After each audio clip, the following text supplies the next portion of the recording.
I'm going to talk for a minute, a cute story about my very first experience, knowing that I was giving an animal clarity, or I was praying that I was giving him clarity. I had a profound experience with a pheasant, and all the information that I received from that pheasant was visual. I didn't even know I could talk to animals. God had a plan. So my son brings a pheasant that had been hit by a car. All I wanted to do was say a prayer and say to this pheasant, "You can fly away. You have no broken bones." In my prayer, I had an experience with him, and he gave me the vision of flying. I never flown, but I became that bird, and I know what it looks like to move my feathers and look at the ground. All the aspects were visual and sensory. And after that, the bird had flown away, and I was left with pondering every day. Wow, all those visions. At first I thought I was fantasizing, and I got through that. And then I kept questioning, Sam, everything you do is visual. You can't read. So you don't navigate the world by the words or street signs. You see the color of the house, you see a rock or the way the mountains are, you navigate like an animal. You do everything is visual. So I'm sitting down and I keep thinking it's months are going by and I'm thinking about I'm visual, that was visual. Is it possible for us to have a communication? Is that the mode for communication?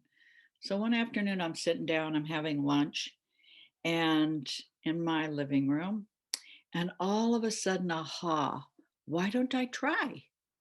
A simple little, why don't I try? So I closed my eyes, I said a little prayer, and I pretended and I saw in my mind my Irish setter star to go outside, pick up a tennis ball, and bring it in the house and plop it in my lap. So I closed my eyes. I'm seeing Star do what he's done to get me to play with him. He's forever going and getting his tennis ball and bringing it in. And I'm thinking, wow, this time I'm going to give him a vision of getting the tennis ball and bring it. So I hear the pet door go, he's in the house, and I had new carpet, and I hear this crunch, crunch, crunch coming closer, and my heart's pounding and pounding and pounding. And then all of a sudden, boom, he drops the tennis ball in my lap, and I open my eyes and I'm looking at him. Oh my God, this is a possibility. It is a possibility. So I'm raising 4 teenagers. The wash is endless. So I'm getting kind of smug here. I'm giving Star a vision of, oh, I dropped the socks. I dropped Christopher's socks, Lorna's underwear, oh, a t-shirt. And I give Star the vision of going and get that, bring it to the laundry in the garage where the wash machine is. And he's doing it. And I'm thinking, oh, this is so cool. I don't have to go back up the stairs and get that laundry I've dropped. And so Star is really doing everything I'm seeing in my mind. And then the ball game changes and he comes to me and I'm sitting down and he puts his big nose, and he was a big Irish setter, puts his nose almost on my nose and looks into my eyes and he says, "Now you will learn who I really am." And I was on a new journey. And we'll talk about the rest of that next Sunday. So I had my experience. So now I'm starting to really use more and more of that visual skills. So as you think about what you wrote, the behavior, I want you to write down what physical action do you want your dog to do as an alternative, or your cat, to the behavior that it's doing? If you have a cat box problem, their negative behavior a lot of times has a reason for it. The more that they do things that makes us happy,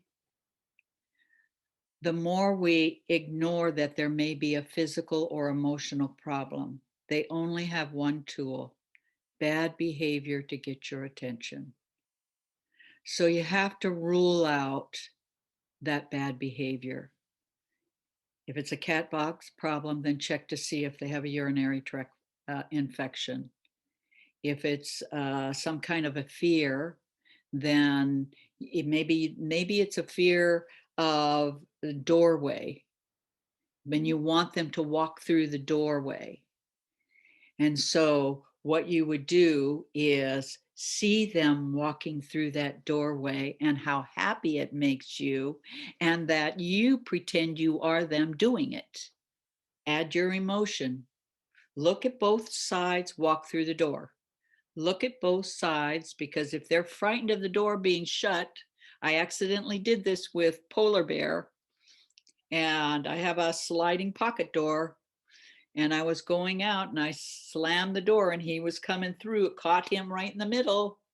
And so now when he gets close to that door, he was cautious. So I had to say, and I pretend I'm Polar Bear walking over there, look at the brown sliding door. Oh, it's over there. That side's open. It's okay. And I tell him, you're such a brave boy walking through that door. So add the emotions, keep it simple, and make sure it's visually oriented. Let's take another one. You're coming home from work. You have an absolutely overly enthusiastic uh, schnauzer, and he's home all day long. He can go outside, but he's home and he's entertaining himself. And part of his entertainment is, let's chew the pillows up. And you're thinking as you drive, oh, I hope he hasn't chewed the pillows up. That thought supports what he wants to do. So he's picking up, you're on the way home, and you're seeing the pillows already chewed up, and he's accommodated. The only difference is when you walk through the door, he's already squatted down. He knows you're going to be mad. He just thinks it's your personality.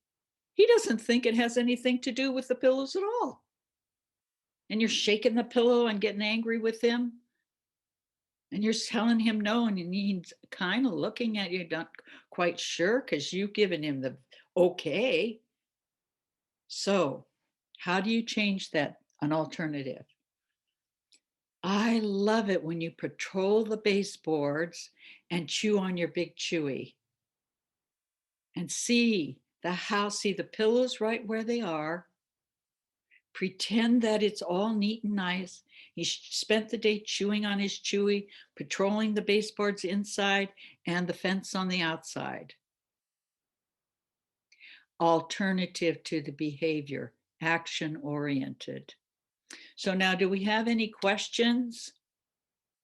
Now, Vicky, does anybody have any questions on the board? We'll give everybody a few minutes to write down. What is the vision that you would, the alternative action oriented that you would want your dog to do in replace of the behavior it's doing?